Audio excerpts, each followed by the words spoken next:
सो यार CUET 2024 देने का अगर आप प्लान कर रहे हो ना, तो इस वीडियो में कुछ ऐसी कॉमन मिस्टेक्स मैं आपको बताने वाला हूँ जो कि बहुत ही जाने अनजाने में आप कर रहे हो। मतलब ऐसी मिस्टेक्स हैं वो तो जो कि आप डेली करो और आपको पता भी नहीं चल रहा है। उसमें से सबसे बड़ी मिस्टेक की अगर मैं बात करूँ ना, वो ये है कि आप हकीकत को जान ही नहीं रहे हो। और रियलिटी पता है क्या है? रियलिटी ये है कि CUET के पेपर में 16 लाख बच्चा इस साल अपीयर होने वाला है, जिसमें से दिल्ली यूनिवर्सिटी की अगर आप सीट देखोगे ना, 70,000 सीट हैं, जिसमें से सिर्फ 14,000 ऐसे बच्चे हैं जो कि दिल्ली यूनिवर्सिटी के टॉप कॉलेज के अंदर पहुंचते हैं, मतलब कि नॉर्थ कैंपस जैसे कॉलेज में पहुंचते हैं। आप देख रहे हो परसेंटेज वाइज, देख रहे हो 1% से भी कम है। और आप इन दिनों पता है कर क्या रहे हो? वो एक कही सुनी बात, बस एक वो हवा जो चली हुई है ना कि छोड़ अभी CUET पे क्यों इतना फोकस कर रहा है, बाद में सारी चीज़ें हो जाएंगी। बाद में कुछ नहीं होगा।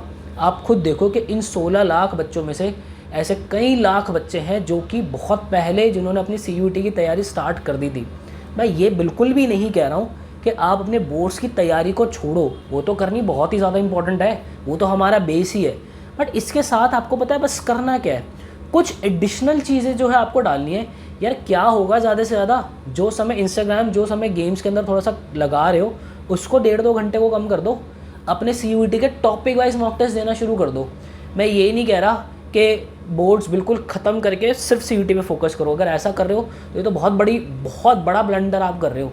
आपको करना क्या है, आपने कोई भी चैप्टर अपने बोर्ड्स के लिए प्रिपेयर किया है, बस आपको उस चैप्टर के प्रॉपर MCQs जो हैं वो प्रिपेयर करने हैं। अब हो सकता है कि किसी एक पर्टिकुलर चैप्टर से कुछ डिलीटेड टॉपिक्स भी हो जो कि CUET के अंदर पूछे जा रहे हो बट बोर्ड्स के अंदर नहीं आ रहे हैं, तो आपको अभी उनके ऊपर फोकस करना ही नहीं है। आप छोड़ दो, जितना बोर्ड के अंदर आ रहा है सिर्फ एटलीस्ट उसके MCQs तो मेरे भाई लगाना शुरू करो। मैं आपको एक बात बताता हूँ, एंट्रेंस के अंदर सबसे बड़ी कहानी होती है घड़ी की। अगर आप घड़ी से फेमिलियर नहीं हुए तो बहुत बड़ी दिक्कत आपको CUET के अंदर फेस करनी पड़ सकती है। अब उसके बाद यहाँ पे और क्या हो रहा है, बहुत से बच्चे जो मॉक टेस्ट लगा भी रहे हैं, आप लोगों की जो कॉमन मिस्टेक्स निकल कर आ रही हैं, जो मॉक टेस्ट आप लोगों से कहना चाह रहे हैं, वो आप कभी एनालाइज ही नहीं कर रहे हो, वो बैठ ही नहीं रहे हो। आपको ये लग रहा है कि अगर मैं एनालिसिस करने बैठ रहा हूँ तो समवेयर मैं अपना समय जो है ख़राब कर रहा हूँ। आप इसमें और बड़ी गलती पता है क्या करते हो?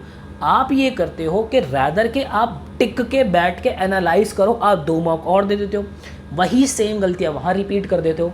मेरे भाई, अभी जब आप लोग मॉक टेस्ट लगा रहे हो, जो भी अपने क्वेश्चन बैंक्स के अंदर से या किसी भी बुक सेट को आप सॉल्व कर रहे हो, किसी भी क्वेश्चंस को आप सॉल्व कर रहे हो, वहाँ पे अपनी गलती को एनालाइज करना शुरू करो।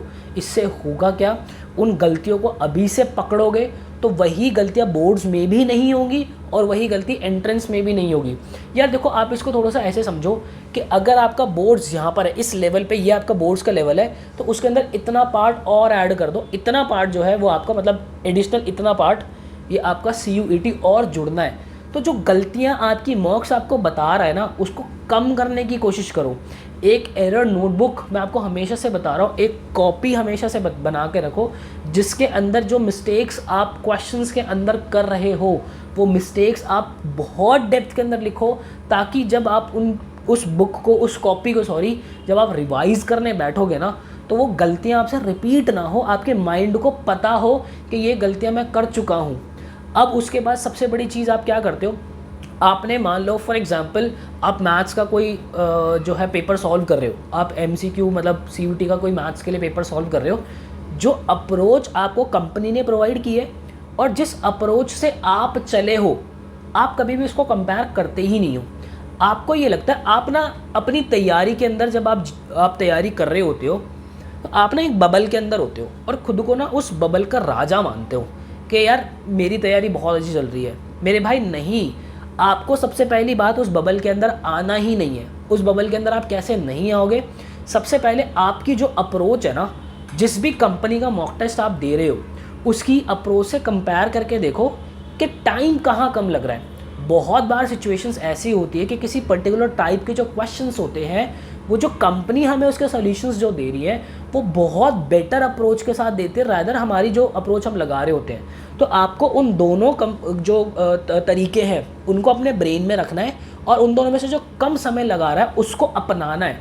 और इन फ्यूचर अगर आप उस अप्रोच से कर रहे हो या आपको लगता है कहीं जाने अनजाने में कहीं पे आपने कोई दूसरी अप्रोच सुनी, जो कि और बेटर कम समय आपका लगा रहा है उस पर्टिकुलर टाइप के क्वेश्चन में, तो उस टाइप को, उस अप्रोच को अपने ब्रेन की जो है वो बकेट के अंदर रखना है।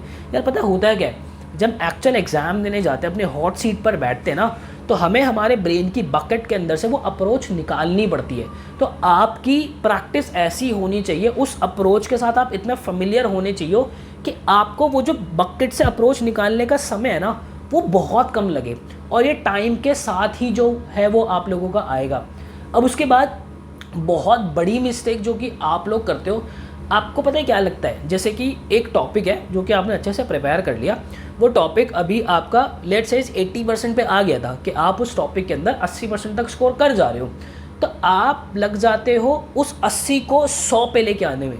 ठीक है, एक बात हमेशा ध्यान रखना, अब ये जो 80 से 100 आने का समय है ना, ये थोड़ा सा ज़्यादा लगता है, क्योंकि आप इसके अंदर चीज़ों को पॉलिश करने के ऊपर काम कर रहे होते हो।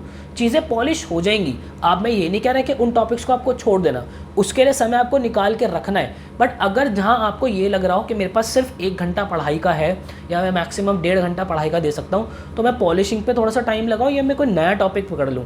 मैं आपको पर्सनली रिकमेंड करूँगा अभी के टाइम पे, एग्ज़ाम डेज जब आपका एग्ज़ाम के अंदर कुछ 1 या 1.5 या 2 महीने बचेंगे, उस टाइम की बात नहीं कर रहा, अभी के टाइम पे आपके लिए बढ़िया होगा कि जो टॉपिक आपका 10% या 5% पे, एटलीस्ट आप उसको 80% तक, 70% तक लेकर आओ, सो दैट अगर आप किसी क्वेश्चन को किसी बुक के अंदर देखते हो तो एटलीस्ट आपको ये पता तो होना चाहिए कि किस चैप्टर का क्वेश्चन है। ठीक है, अगर वो हमसे नहीं बन रहा है तो अभी हमारी पॉलिशिंग पे उतना काम नहीं हम कर पाए हैं, बट ये तो आइडिया रहेगा कि ये क्वेश्चन कहाँ से बन के आया है। इससे होता क्या है, जब आपको ये पता होता है ना कि ये क्वेश्चन इस चैप्टर से निकल के आ रहा है, तो एक अंदर ना कॉन्फिडेंस बिल्ड होता है। आप अपने आसपास के बच्चों को जब देखते हो वो क्वेश्चन सॉल्व कर रहे हैं, वो किस बुक सेट को सॉल्व कर रहे हैं, वो जो जिस टाइप के क्वेश्चन को सॉल्व कर रहे हैं, आपकी नज़रों के नीचे से वो क्वेश्चन जब निकले होते हैं ना, तो आपको लगता है कि नहीं, आप सही डायरेक्शन के अंदर जो है वो चल रहे हो। और बहुत से बच्चे करते क्या है, वो उस 80% को 100% लाने में इतना ज़्यादा समय लगा देते हैं कि उन नए टॉपिक्स को देख ही नहीं पाते।